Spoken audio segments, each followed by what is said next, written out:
गुफा की आवाज।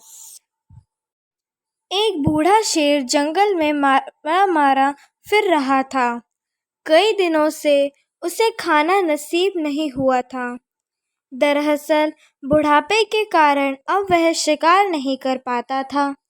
छोटे छोटे जानवर भी उसे चकमा देकर भाग जाते थे।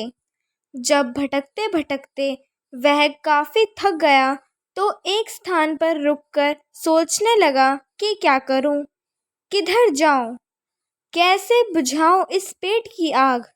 काश मैं भी दूसरे शाकाहारी जानवरों की भांति घास पात फूल फल खा लेने वाला होता तो आज मुझे इस प्रकार भूखों न मरना पड़ता। अचानक उसकी नज़र एक गुफा पर पड़ी। उसने सोचा कि इस गुफा में अवश्य ही कोई जंगली जानवर रहता होगा। मैं इस गुफा में जाकर बैठ जाता हूँ। जैसे ही वह जानवर आएगा मैं उसे खाकर अपना पेट भर लूँगा।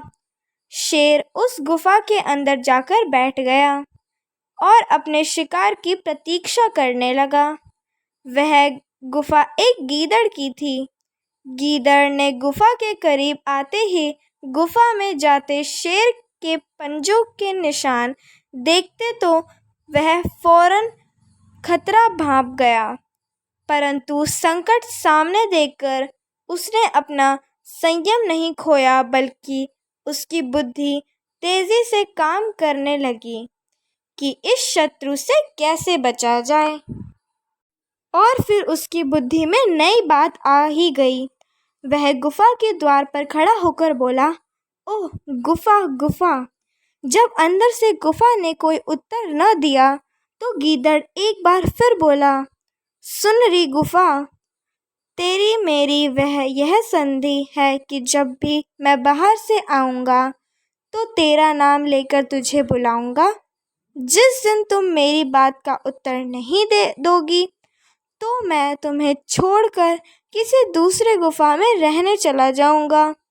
जवाब न मिलता देख गीदड़ बार बार अपनी बात दोहराने लगा। अंदर बैठे शेर ने बार बार गीदड़ के मुंह से यह बात सुनी तो वह यह समझ बैठा कि यह गुफा गीदड़ के आने पर ज़रूर बोलती होगी। अतः अपनी आवाज़ में बरसक मधुर बनाकर वह बोला, अरे आओ आओ गीदड़ भाई, तुम्हारा स्वागत है। अरे शेर मामा तुम हो। बुढ़ापे में तुम्हारी बुद्धि इतना भी नहीं सोच पा रही कि गुफाएं कभी नहीं बोलती, कहकर वह तेजी से पलटकर भागा। शेर उससे पकड़ने के लिए गुफा से बाहर अवश्य आया, किंतु तब तक वह चालाक गीदड़ 9-2-11 हो चुका था।